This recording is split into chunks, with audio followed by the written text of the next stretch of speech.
Let us pray. Gracious God, you teach us that all people are beloved, all skin colors are beautiful, and all identities are worthy of respect. Let us see how it is that we are bound together in an inescapable network of mutuality and tied to a single garment of destiny. Call us into your ongoing movement of justice, peace, and love in our communities and in the world. Help us delight in our diversities and transform any despair into hope-filled action. United in this time of learning and reflection, may we find rest and strength, renewal and inspiration. We ask this today as we remember the prophets, activists, visionaries, and reformers of the civil rights era. Amen. Please be seated.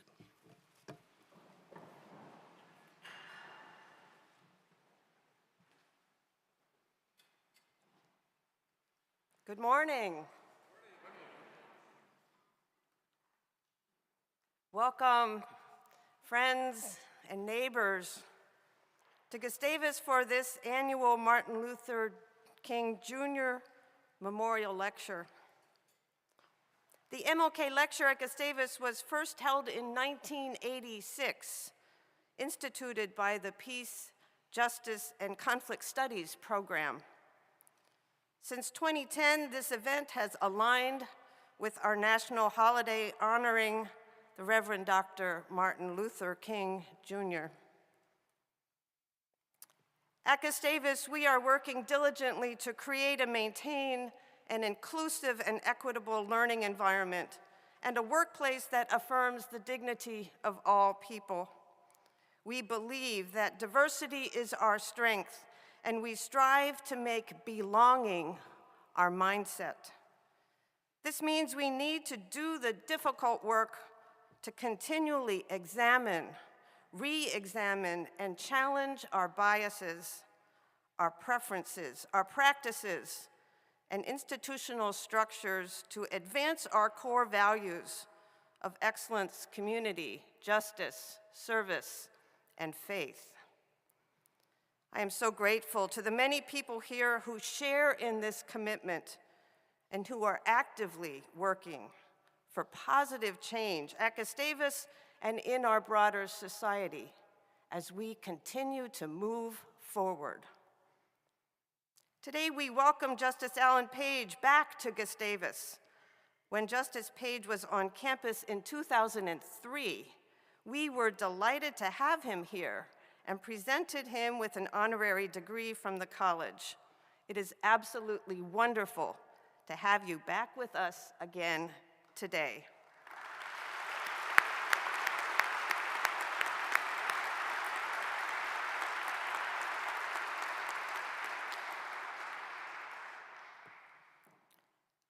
The work of diversity, inclusion, and the work to root out injustice needs to happen every day by each of us.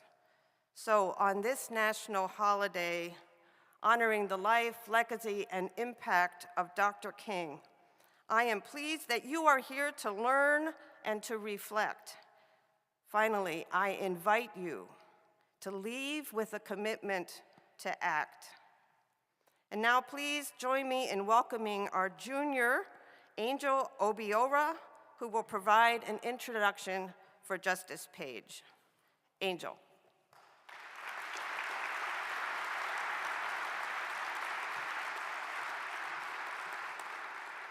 Hello, everyone. I am Angel Obiora, and it's a great day to be here to learn something, you know what I mean? So yeah, let's get into it.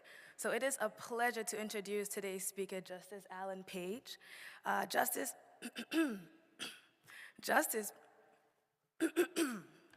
thank you for bearing with me.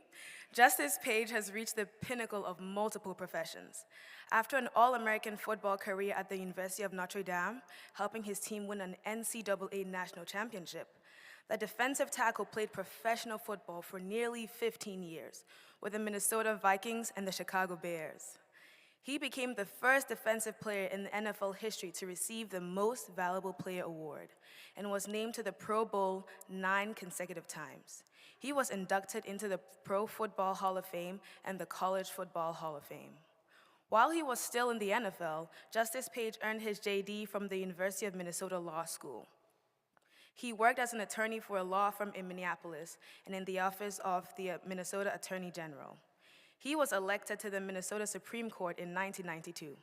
He was re-elected in 1998, 2004, and 2010, ultimately serving on the bench 17 years until he reached the mandatory retirement age. In 2018, he was awarded the Presidential Medal of Freedom. In 1988, Justice Page and his wife Diane founded the Page Education Foundation, which assists Minnesota students of color in their pursuit of post-secondary education. To date, the foundation has awarded 16 million grants to 8,000 students. This morning, Justice Page will be in conversation with Professor Phil Bryant. Professor Phil Bryant is a Gustavus graduate and has been a faculty member on the English department since 1989. His courses cover such topics as the blues, reading and writing jazz, race and the American vision, and African American literature. Thank you to all the people who submitted questions in advance of today, because this helps shape the discussion that we will be having today. So please join me in welcoming Justice Alan Page and Professor Phil Bryant.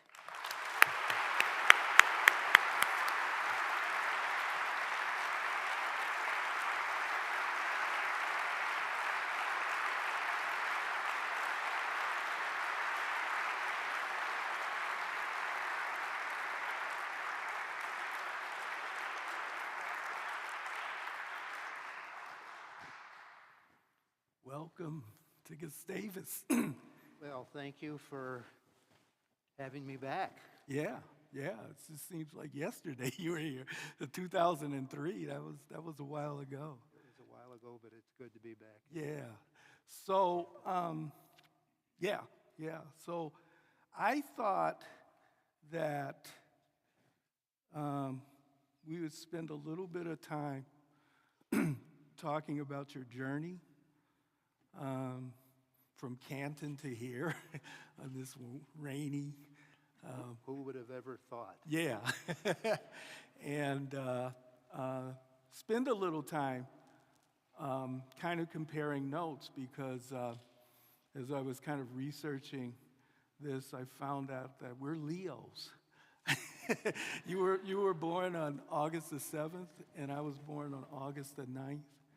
I was raised on the south side of Chicago, and I imagine, and I don't assume this, that you growing up in Canton, you grew up in a black part of Canton and was in a black community.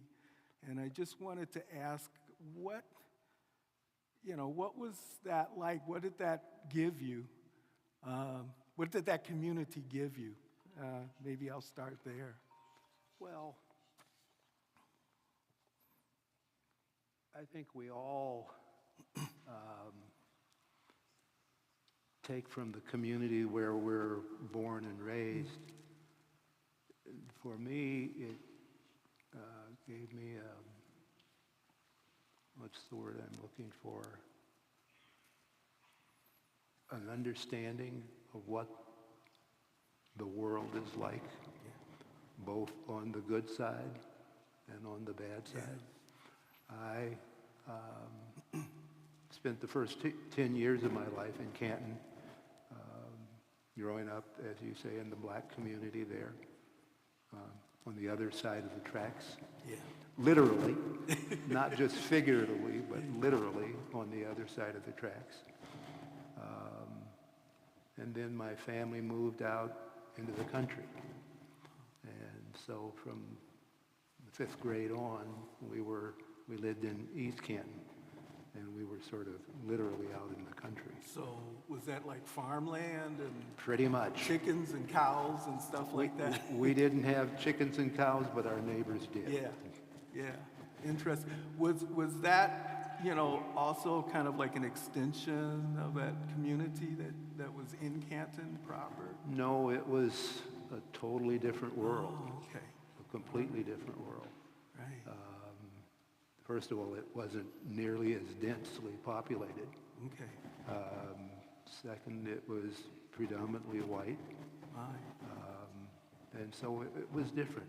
yeah, But you know, I was lucky. I had parents who instilled in me the notion that I had value as a person. yeah, That and not only did I have value, but that this notion of treating people as you would be treated yeah, was the way to live. And growing up in Canton, that portion of my life, that notion got reinforced on a regular basis. Did that get extended like into like church? I mean, you know, I assume you went to a Catholic church and you know, went to parochial school, or Well, how did that work? actually, I spent the first 5 grades, 6 grades, I guess, including kindergarten, at Market Elementary School, public school in Canton, Ohio. That's where I got my educational foundation. Okay. And again, parents who knew and understood and valued education made sure I understood and valued it also. Grew up in a Baptist family. Really? Yeah. We moved to East Canton, and my 2 older sisters, I have 2 sisters and a brother. My 2 older sisters converted to Catholicism and ended up going to Central Catholic High School, and I followed in their footsteps there. And I think one of the reasons my parents moved to East Canton was because of concerns they had about the educational system. Right. Although, as I say, I think I got a pretty decent foundation Right. in public schools. Yeah. And I converted to Catholicism, and then off to Notre Dame. Yeah. And truth be told, I ultimately fell away from Catholicism. Yeah. Yeah. But it's so interesting because that was go Well, I ahead. was just going to fell away because the people that I was surrounded by, what they did on Monday was different from what they spoke about on Sunday. Yeah. And that inconsistency was something that I couldn't quite sort out. Yeah, we can kind of revisit that. But I mean, it's pretty interesting because in my background as well, you know, a lot of people don't understand how diverse the African American communities, these communities were. And religiously, like half of my family was Catholic, half of my family was Southern Baptist. And it wasn't that much big of a deal because it was, and that's something that's, you know, I've been thinking about a lot. Like, wow, yeah, like, you know, I know in Minnesota, you know, marrying into a farm family in Stearns County, there's a divide between Catholics and Protestants, right? You know, yeah, you guys know what I'm talking about here, right? And so it's interesting coming from where I came from, where that wasn't really a huge issue. You know, like my cousins, I remember when we got together on Friday, we would just have fish because my cousins, Because it you was know, yeah, right, fish on yeah, Friday. yeah. So if I can ask, Was there any, was there an inclination to sports? Was that a way, an outlet, a kind of way to bond? I mean, with me growing up, it was a way for bonding and kind of channeling in a way, certain things. Not in my case. I was at best the accidental athlete. Oh, wow.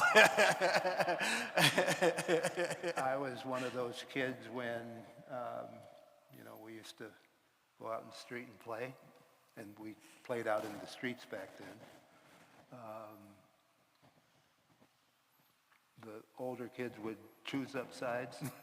I would be the last one chosen. And they would actually hope that there were an odd number of players, because then they wouldn't have to take me.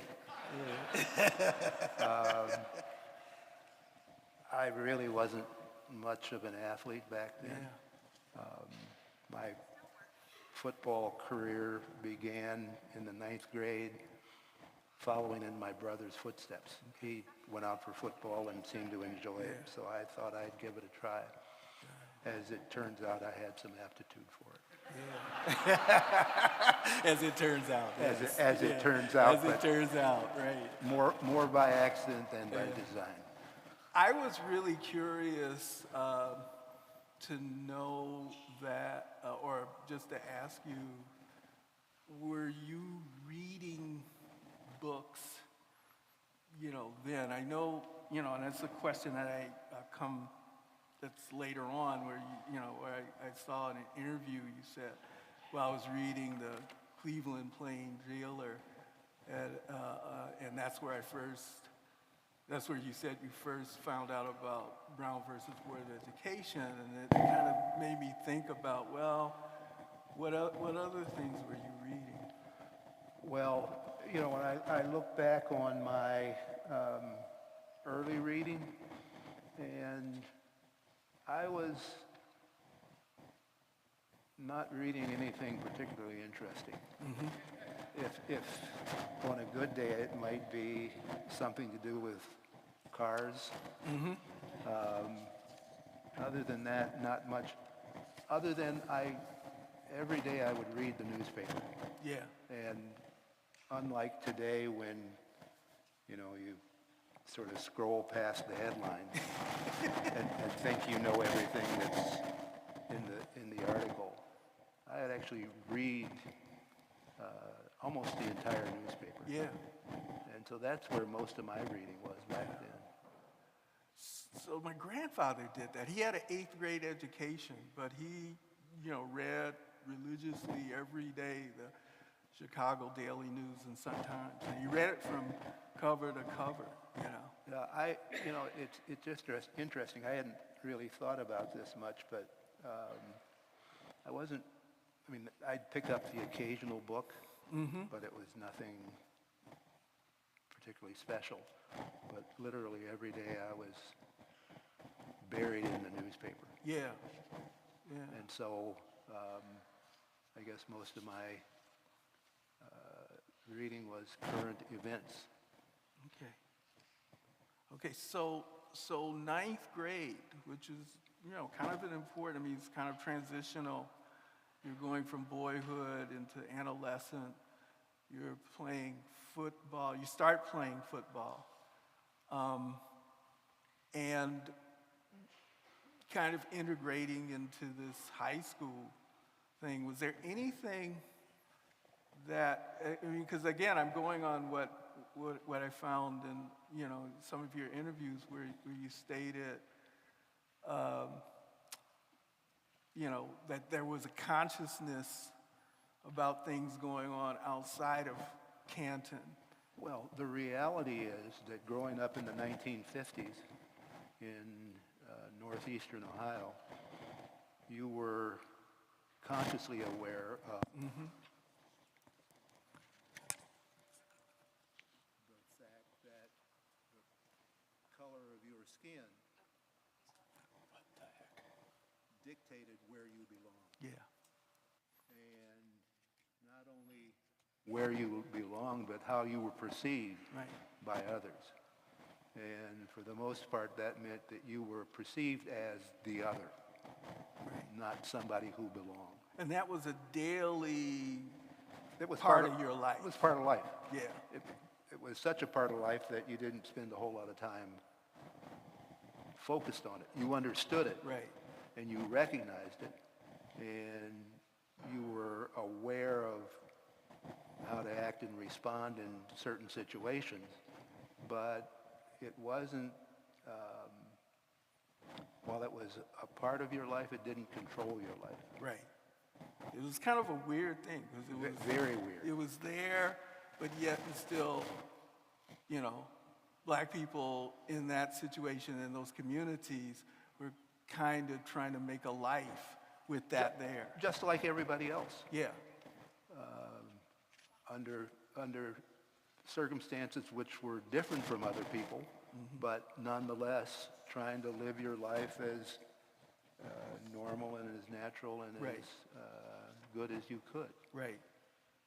Right. So, And yeah. at the same time, you recognize that in places other than Canton, whatever the circumstances may have been there, were far worse. Right. That there were places where you couldn't go. Right. Well, there were places you couldn't go in Canton, Yeah. but there weren't signs that said you couldn't Right. go. There weren't signs that said you couldn't drink the water. There weren't signs that said you couldn't use the bathroom. There weren't signs that said you can't eat here. So you were Right. aware of that. Yeah. And on occasion, you know, we would, as a family, travel. Yeah. And that was always a challenge. But that was just the way things were. Right. So this was kind of like this was kind of in you, and you were, the situation that you were negotiating. Did that kind of ever spill over in terms of sports? And you know, was that a kind of haven or a kind of respite? Or was it there too in high school sports as well as elsewhere in the community? You know, racism rears its ugly head everywhere. Yeah. Sports are no safe haven for the most part. Particularly back then, the feeling was for most of the African American players I came into contact with, you had to be better than. You couldn't be Right. as good as. Right. You had to be better than just to have the opportunity. So that was something when you started playing football. Was that kind of like the you know the sub narrative that was going on, like you were playing football and you wanted to outcompete. Not for me, because I figured out pretty quickly, and I was fortunate, that if I was going to reach my fullest potential, it didn't matter what other people said, thought, did. I had to work to achieve my fullest potential. And it's something that has served me well over time. Yeah. Is not worrying about the competition, whether that competition be fair or unfair, but doing the best that I could at what I was trying to accomplish. And in the case of football, rather than playing at the level of the competition just to be better than or being good enough to make the team, it turned into, I'm going to find out how good I can be. So it was kind of an individual thing. In my case, yes. Yeah. I didn't spend a lot of time worrying about what others thought. Indeed, I've come to the conclusion that those who would look at me and say, not qualified, can't do this, not good enough, that's their problem, that's not my problem. Did you have problems with coaches back then? I had to ask that question. Did I ever not have problems with Yeah. coaches?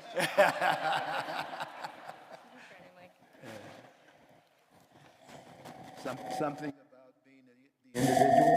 Yeah. Well, I mean, football is such a hierarchical team sport. You know, it kind of comes down from the coach, and then everybody's supposed to kind of get on the same page. And it just seemed, oh, okay, there's a pun there, but that you weren't on the same page a lot of the times, given just what you said about, you had this other,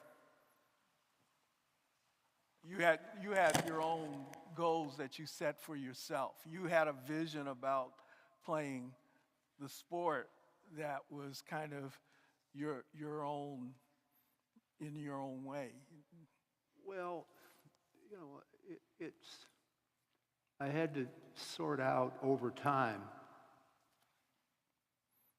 who was I out there playing for? Are you playing for yourself? Mm-hmm. Are you playing for the team? How does all that work together? And over time, I figured out that if I wasn't playing for me, what was the point? But in the context of a team sport, playing for me means doing as well as you can for the team. I mean, the two are sort of linked in a way that we tend not to think about. Right. And I'm a firm believer that if you're out there on the athletic field in a team sport, doing it for the team, that'll get you somewhere. Mm-hmm. But if you're not doing it for yourself, you're not, again, what's the point? Yeah, that's so interesting, because one of my questions here, I mean, kind of leading into this, because I was trying to think about, we're roughly about the same age and kind of came up in the same period. I was behind you by a few years, but not much, not many. And I remember the impact of Muhammad Ali knocking out Sonny Liston in Chicago on the South Side. And I knew then that kind of changed the game, like something was different. And in my notes here, I said it was equatable to the Beatles appearing on the Ed Sullivan Show, which was just a month before, right? And then Ali knocks out Liston, right? And all of my friends were, the next day we were out kind of doing what, the Ali shuffle. I mean, he wasn't Muhammad, he became Muhammad Ali like a week after that or something and joined the Nation of Islam. And that was seismic. That was kind of where and again, people were criticizing Ali because they thought he was so self-centered, with his little, I float like a butterfly but sting like a bee, nobody is as great as Muhammad Ali. But there was that, you're talking about playing for yourself as well as playing for the team, and Ali is kind of expressing his very black self into this wider world, and it just yeah, that's something. I mean, we didn't have the vocabulary there to describe it that way. I think what happens is there are certain athletes who are motor geniuses, number one. Yeah. And who have tremendous skill. And when those people work to achieve their highest self, magic happens. Mm-hmm. And whether it's in an individual sport or a team sport, it inures to the benefit of the sport itself. Mm-hmm. I mean, when I came along, defensive linemen were supposed to, be big, tough, and strong and stand their ground and don't let anybody get by them. Well,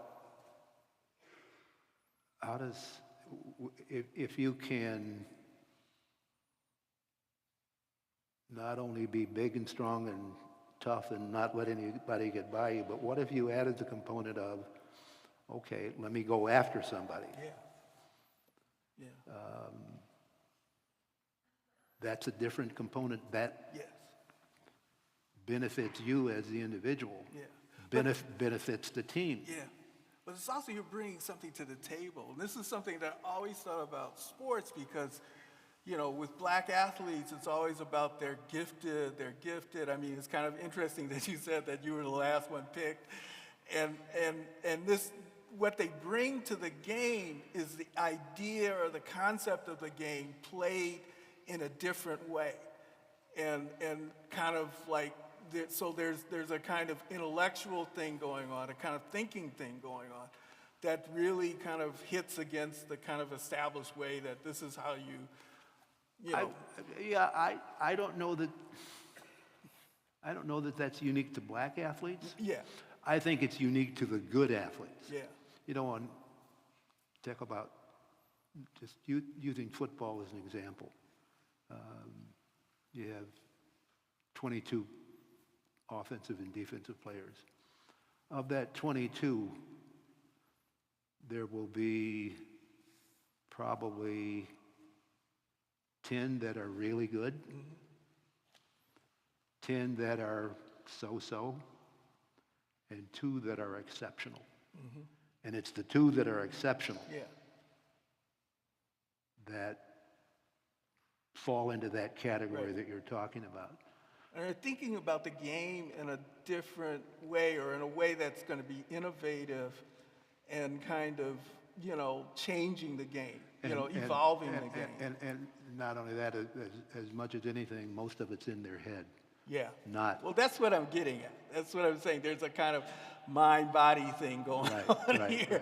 And a lot of times it's sort of like, oh, yeah, it's just body. But no, there's a whole kind of, it's a complete package that's going on. And that's what I really appreciate about, and I definitely agree with you that other great athletes do this, but I think it's something that's kind of underplayed or when it's terms of African American athletes. They talk about it in terms of a style and rather than something where someone is conceiving of doing something in a very different way. And unique and really kind of special way that's going to, just evolve the game, right? Yep. I mean, my approach, one of the things that I think made me a little different, I thought about the game in terms of, for lack of a better way to describe it, physics. No, it's great. I love it. But you think about it. Mm-hmm. What energy do you expend? Say it's a pass play and you want to get to the quarterback. Do you expend energy running over the person in front of you?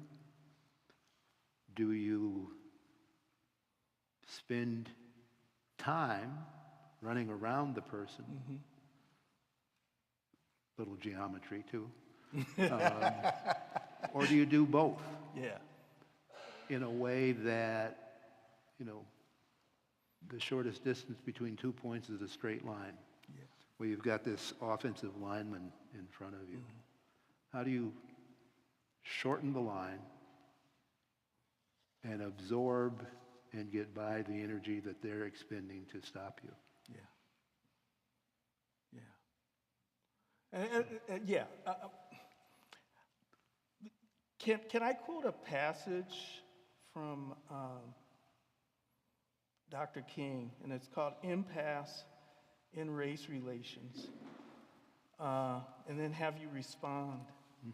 Okay, and it's a little book of his speeches, basically, that I'm pulling this called The Trumpet of Conscience.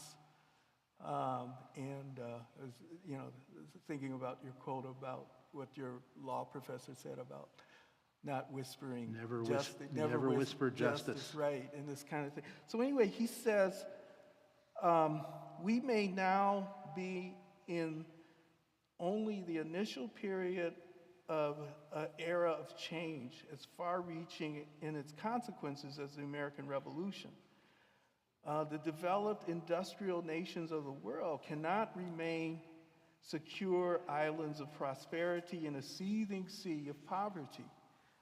The storm is rising against the privileged minority of the earth, from which there is no shelter in isolation and armament. The storm will not abate until a just distribution of the fruits of the earth enables man everywhere to live in dignity and human decency.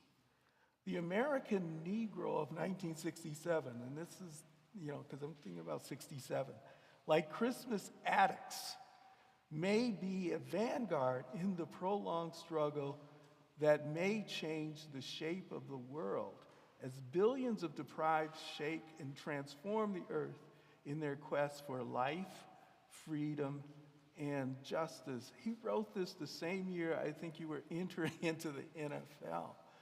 And I was wondering, were these kind of things rippling as you were going in to play, professional sports?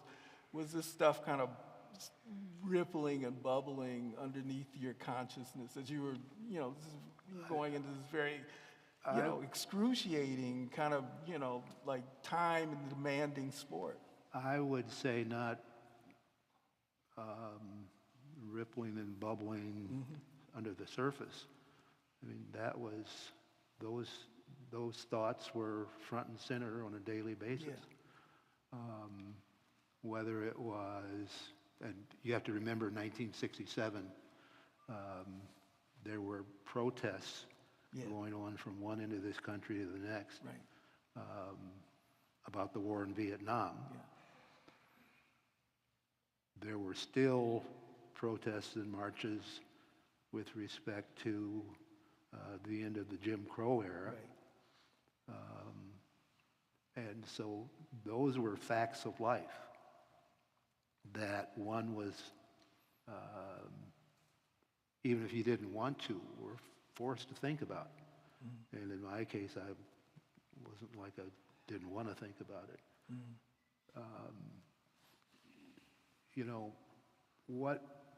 In essence, what he was saying was that we're all in this together. And being in it together, we can't treat some unfairly or less fairly than others. That we have to come together as a people and recognize that my value is equal to your value. We may be different, have different abilities, skills, interests, what have you, but as a human being, my value is equal to yours. No greater than yours, but no less than yours either. I hope this is an unfair question, kind of following up on that, but why do you think it's been so hard for this country to kind of realize that, on just a basic level of understanding? I don't know that I have an answer to that, other than I think it may be part of the human condition. Yeah. If you look around the globe, we're not the only one that has this problem. You look in the Middle East, you look at various countries throughout Africa, you look at the Indian subcontinent. there is this tension between people for, as best I can tell, no apparent reason. There must be something in the human condition that makes me want to say, I'm better than you. And therefore, by doing that and sort of acting on it, I elevate myself. Yeah.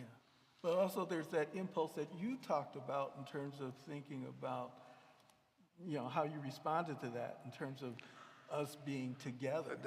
The reality is Right. that we are all in this together. Together, right. So there's these two things going on. That thinking, I think that thinking that I'm better than you, and therefore I deserve more than you, that's what perpetuates this. Somehow we as a people, we as human beings, no matter who you are, no matter where you come from, no matter what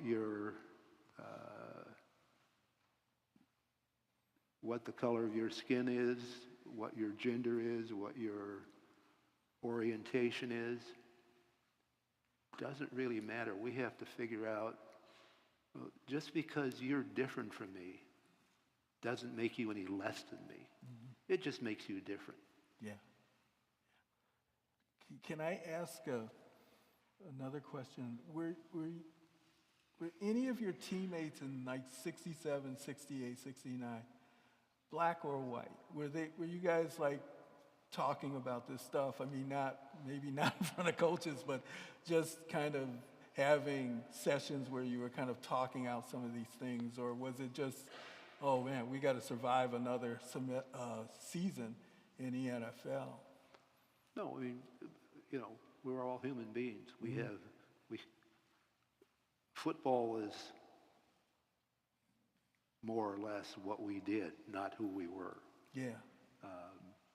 And I say more or less because for some of us, it was more who we were than what we did. Right. But the reality is that, life has its moments, and you have those conversations all the time. Some of them were just sessions where one complained, and others were substantive. Yeah. Nelson Mandela said sports has the power to change the world. It has the power to inspire. It has the power to unite people in a way that little else does. It speaks to youth in a language they understand. Sports can create hope where there was only despair. As a Pro Football Hall of Famer, how do you believe sports has impacted race relationships in this country? Well, for the better or the worse. because of the number of black athletes who have excelled in whatever the sport may be. What is it? I don't remember the specific numbers now, but the NFL the players are 60 to 70% Yeah, about African 70, American. Going to 70, 75. It has opened up opportunity for people of color. On the athletic field, I think in the NFL, the ownership suites are still pretty much all white. But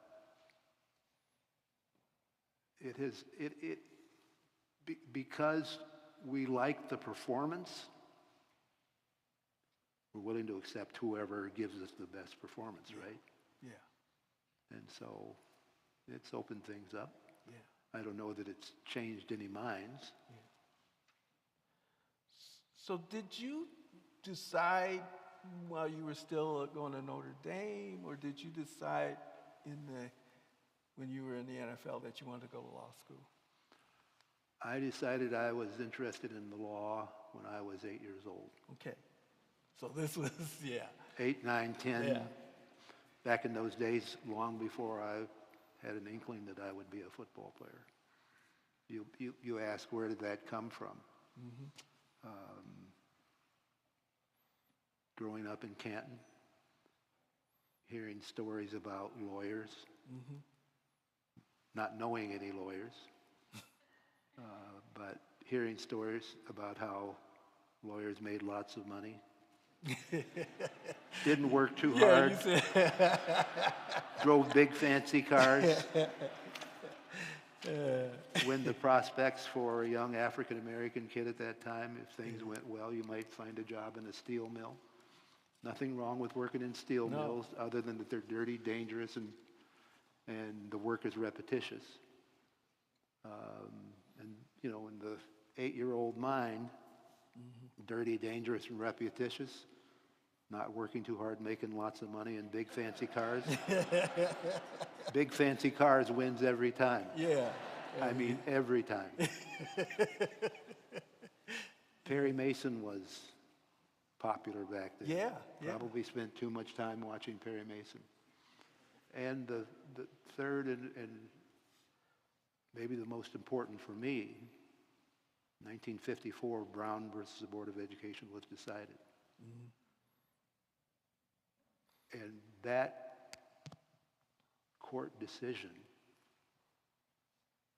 sounded the death knell for state-sponsored segregation, not only in education, but across the board. It shifted the ground. And even as a kid, I got it. Yeah. And I was left with the impression that the law was about fairness, about treating, about having the power to solve problems. And that's something that, given who I was, where I was, what I experienced, being that other, the notion that the law had the power to change was something that had a dramatic impact on me. But also on a practical level, it was like problem solving. It was kind of like you're alluding to the fact that when you were playing football, you were thinking about things in terms of physics, in terms of geometry, in terms of problem solving. And this is this kind of same thing. It I'm is. hearing. In retrospect, I don't know that I was thinking about that at the time as the 8-year-old. Yeah.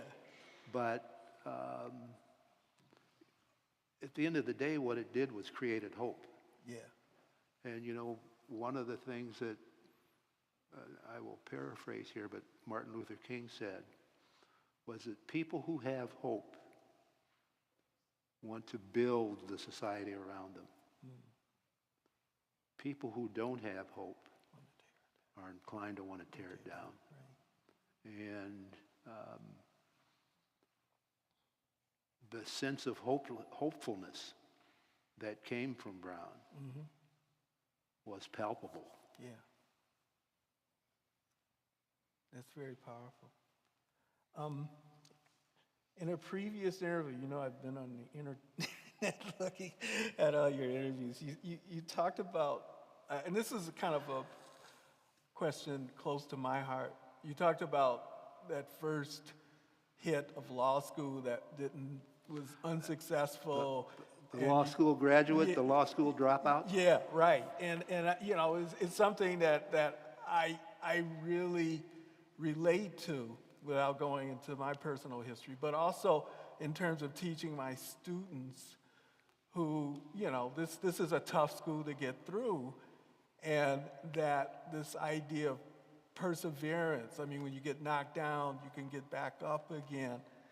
And so, you know, you were funny about it because you said, well, it took me about 3 weeks to figure out how to actually withdraw. That's how bad it was. 1968, my second year with the Vikings, I enrolled at William Mitchell College of Law. It was a night program. And you show up the first day having done all the reading, and you know, there were like 500 pages of reading for the first day.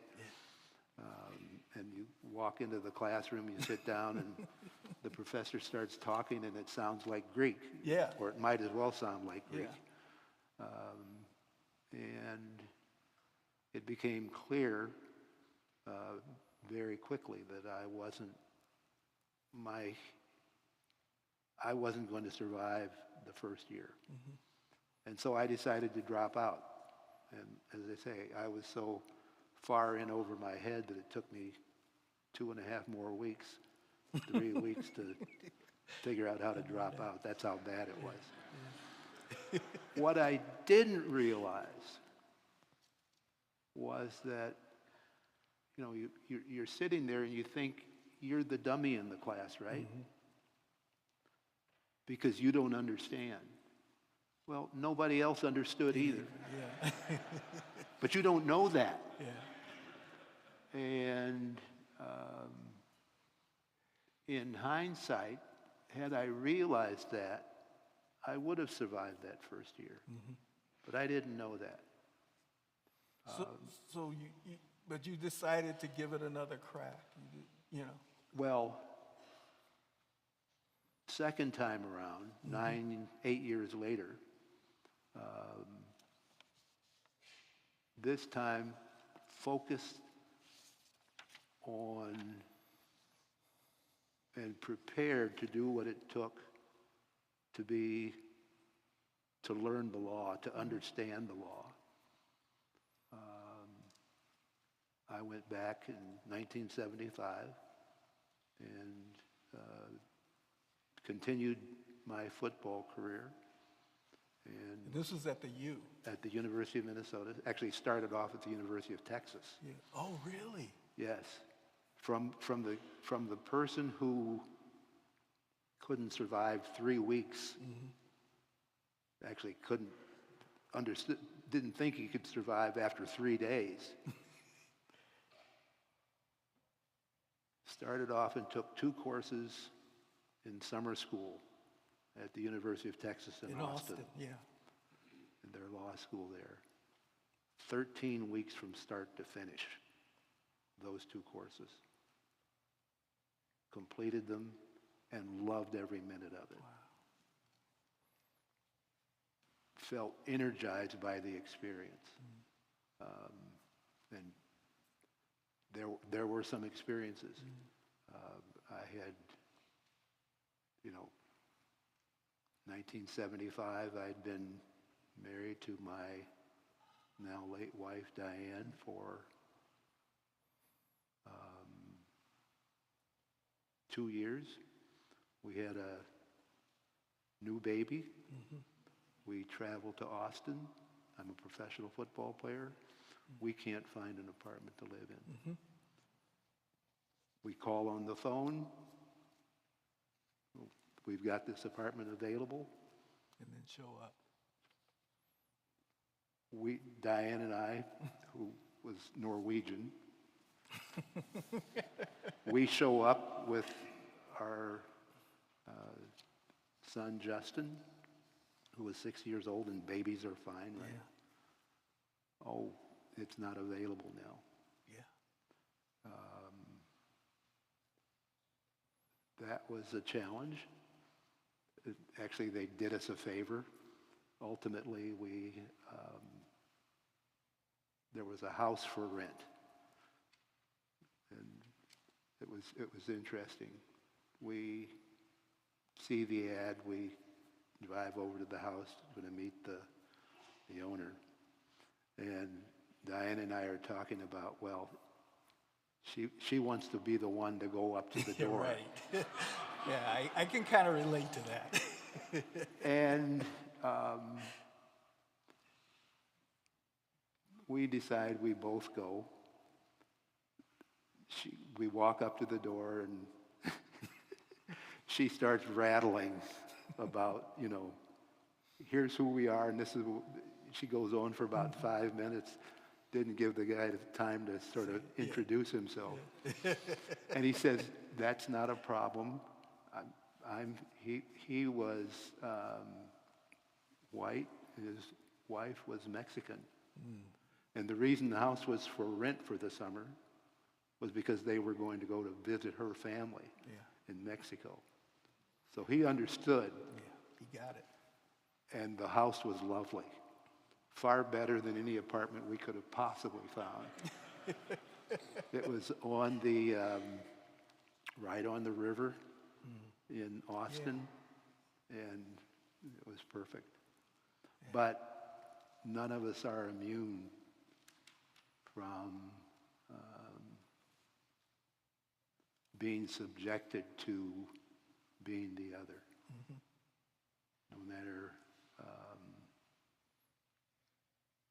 no matter what the circumstances are. And we've got to figure out as a people how we stop doing that. We've got to figure out how we stop segregating ourselves. Because even though we don't have state-sponsored segregation today, we segregate ourselves in our workplaces, in our schools, in our communities, virtually everywhere. And we've got to, if we have hope for a better future, we have to figure that out.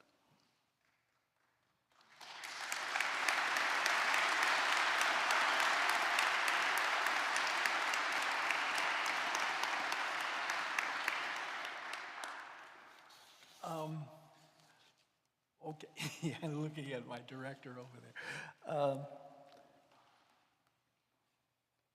I want to kind of shift the focus here in the conversation, which has been wonderful so far, I think. To talk about the basis, and let me see if I can get my notes together here. But, you know, again, coming back to Martin Luther King and the basis for this nonviolent civil rights movement, and this idea that there was, and this was in his, this was written in his, here it is. It's written in his letter from a Birmingham jail, where he's writing to his fellow clergymen, white clergymen who are kind of taking him to task for breaking the law, right? And I'll just read this little section here and then have you respond to it. And this is him talking, you know, second person to those clergy out there as you know, his audience. You express a great deal of anxiety over our willingness to break laws. This is certainly a legitimate concern since we so diligently urge people to obey the Supreme Court's decision of 1954 outlawing segregation in the public schools. At first glance, it may seem rather paradoxical for us consciously to break laws. One may well ask, how can you advocate breaking some laws and obeying others? The answer lies in the fact that there are two types of laws, just and unjust. I would be the first to advocate obeying just laws. One has not only a legal but a moral responsibility to obey just laws. Conversely, one has a moral responsibility to disobey unjust laws. I would agree with St. Augustine that an unjust law is no law at all. So, I have more about that because it kind of segues into this whole Well, yeah, because we're you know, kind of thinking about time here, but the whole, There's a tension there. yeah, There's a serious tension there because who decides what is moral and who decides what is just? But I think when the law that is at issue discriminates against people based on their immutable characteristics, things that they have no control over, that starts to look pretty unjust. yeah, And when those in power are unwilling to address those unjust laws, what are the alternatives? right.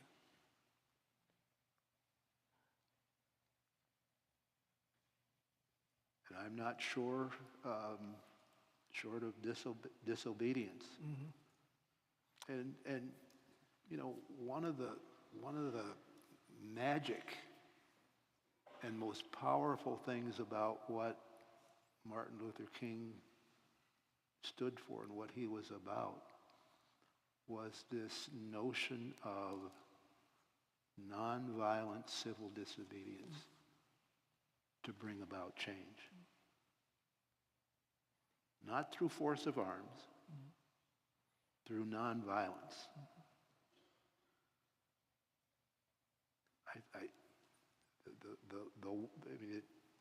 The wonder of that and the power of that. It's a power that everybody here, no matter who you are, no matter what your circumstances, it's a power that each and every one of us has. We have the ability to bring about the change. And let me just digress here for a moment. We've made a lot of progress since 1967. We've gotten rid of the whites only and colored only signs. I can now go to a restaurant, and as long as I can afford to pay the tab, I can eat. But we are at a time where we are regressing, where it has become fashionable to express one's bigotry.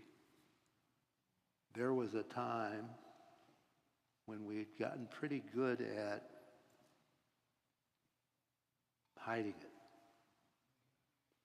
But making discrimination harder to detect is not the same thing as making it go away.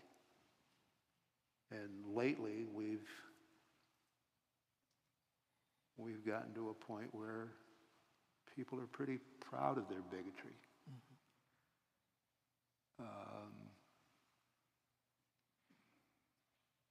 And that's something that concerns me. That's something that concerns me a great deal. I'm going to go back and you know, again, kind of touch on this. Our similarities, I mean, we're Leos. And I noted as undergraduates, and maybe this is very different from, you know, you have a different experience as an undergraduate going to Notre Dame. And I was an undergraduate going to Gustavus. Both are church-related schools. And One's got a little better football team. yeah, and hopefully our coach is in here. I didn't say which one. Right, okay, great. Okay, that's wonderful, yeah. And this is something that when I have discussions in my own classes about race and our problem, American problem, I really kind of latch on. I mean, this is what is so interesting to me about King, is that all of his ideas about racial equality, equity, inclusiveness, justice, freedom, came out of a Christian tradition, came out of their faith, the black church, basically. And it's really interesting. I mean, it kind of, I don't have much hair, but I tear my hair out when people talk about... You've got more than I do. CRT, is this kind of Marxist theory. I said, no, this doesn't come from Marxism. This comes from the black church. This comes from the idea that these issues are addressed, socially and politically, but also spiritually. Also in terms of, King wanting to heal the soul of this country in a way, and not only the kind of, racial and political divides that we have, but it's something deeper than that. I'd like you to kind of respond to that in a way. I mean, just the mischaracterization of, this is CRT, and then, well, no, this is like from the church, which was very Christian and very kind of based in Christianity. I'll be honest with you. I've never quite understood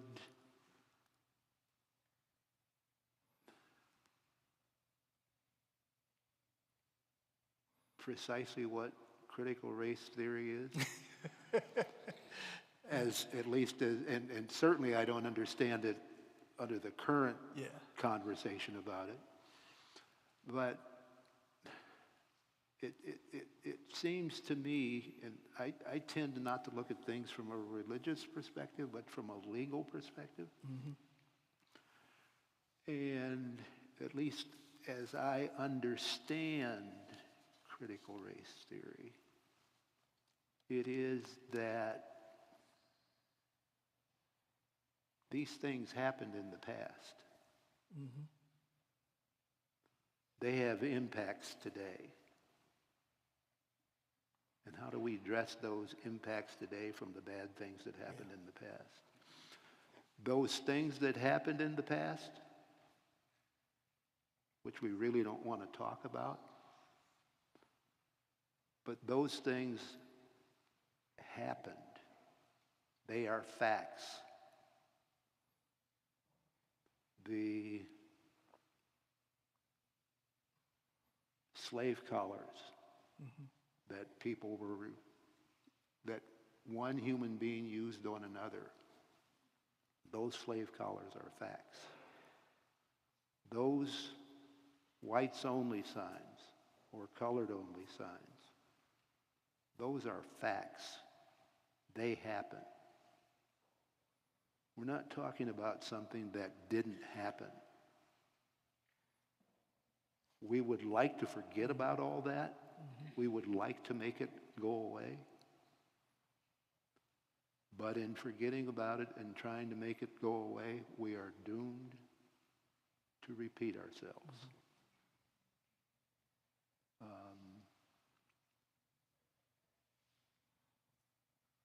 One of the things that I'm going to do the shameless plug here. My family is putting on an exhibit. Actually, we put on an exhibit in 2018 at the Minneapolis Central Library. It's the Diane and Ellen Page collection of artifacts and art from the time of slavery to today. We are doing that again starting in about 2 weeks. In February, run through February and March at the Minneapolis Central Library. I talked about facts. Some of those facts will be present. We have a brick that was taken from the original White House that was made by slaves. Think about that. Our nation's house was built by slaves. We have an Abraham Lincoln banner. One side it says, "Uncle Abe, we will not forget you." On the other side, it says, "Our country shall be one country." Holding out that hope that one day we will be one country. Slave collars, and some very special art. Yeah. One piece of which is a scene of black kids in a swimming pool.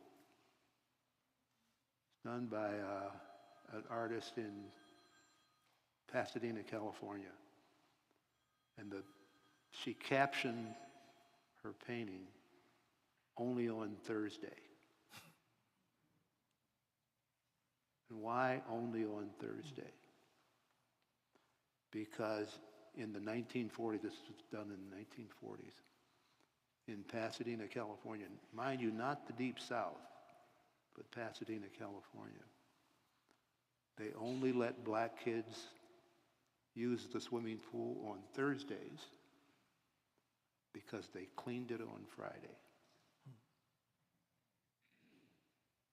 Think about that. Not that long ago. Not that long ago. And those things are facts. And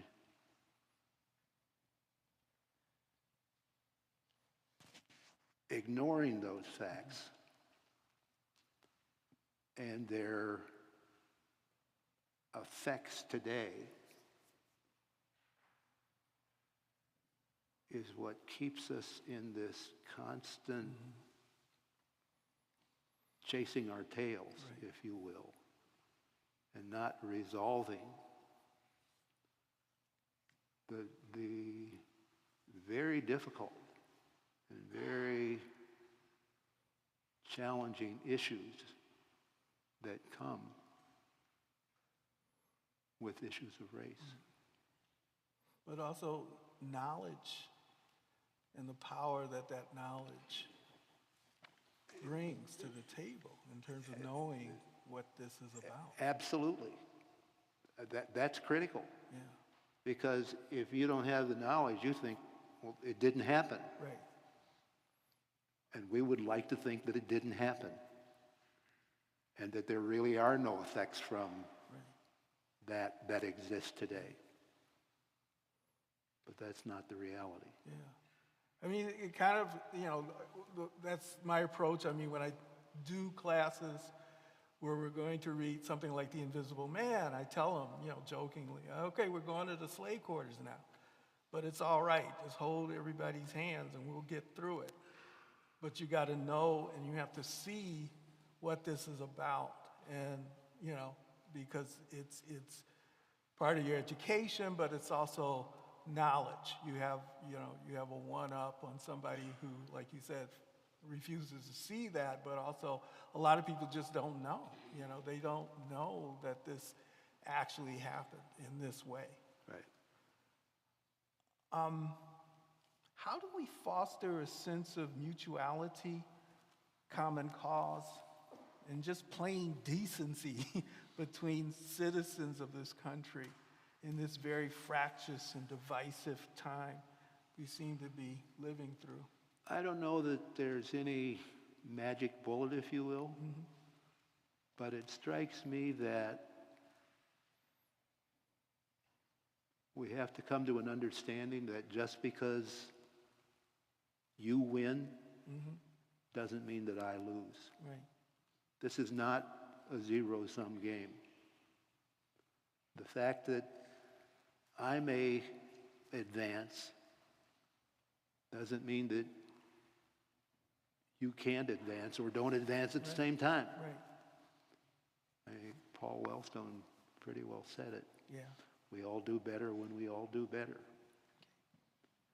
And I think that Martin Luther King Jr. understood that, Right. that we all do better when we all do better. Very last question. Okay.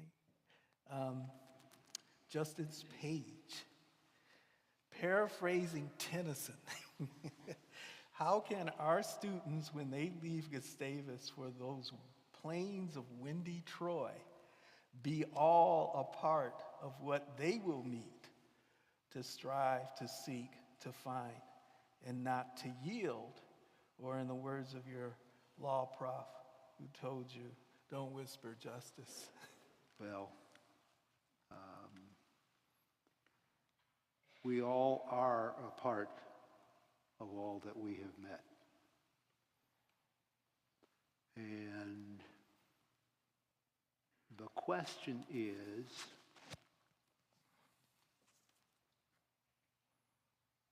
are we willing to accept the fact that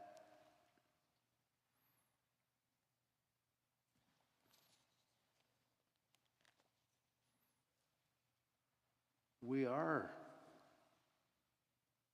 a part of each other? That my being here makes me a part of each of you. And your being here makes you a part of me.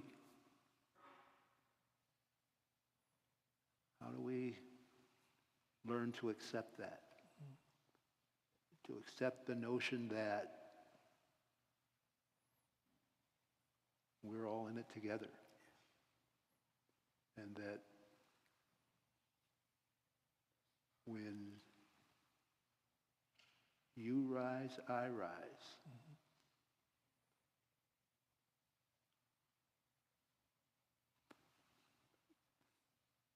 That when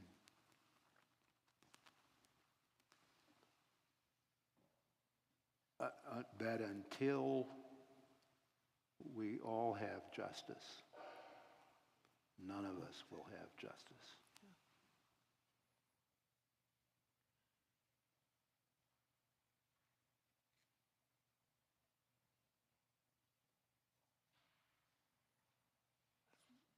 It's a good place to close this.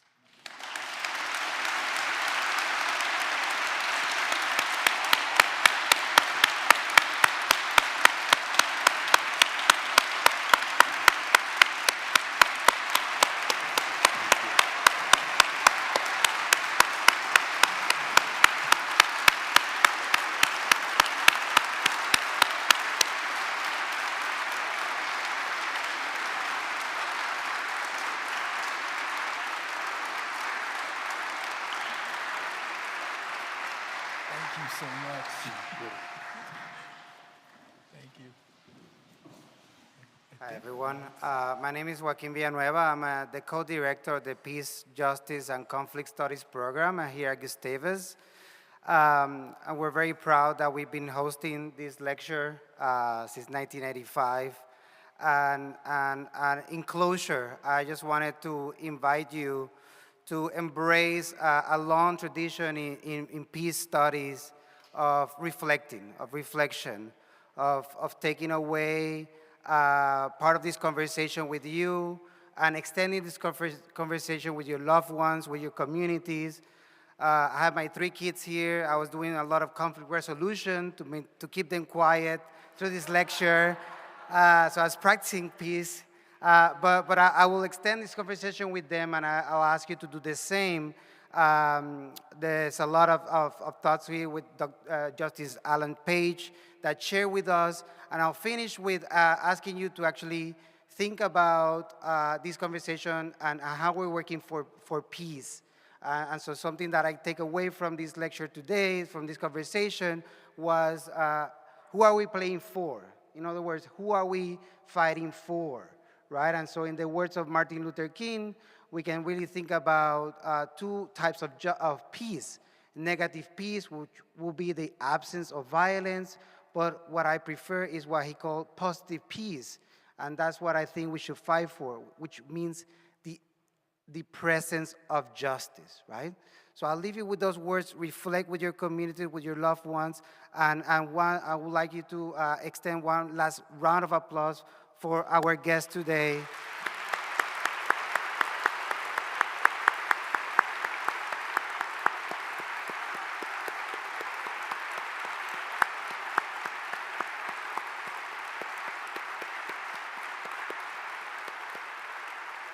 Thank you all.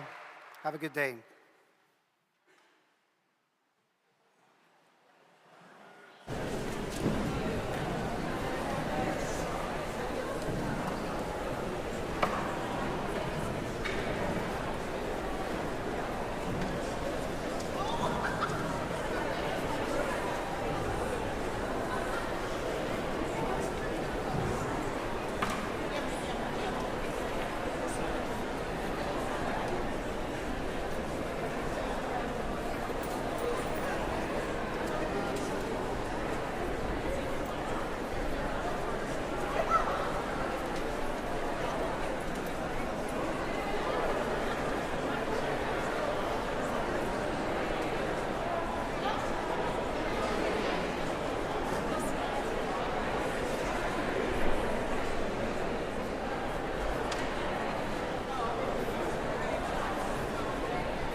to every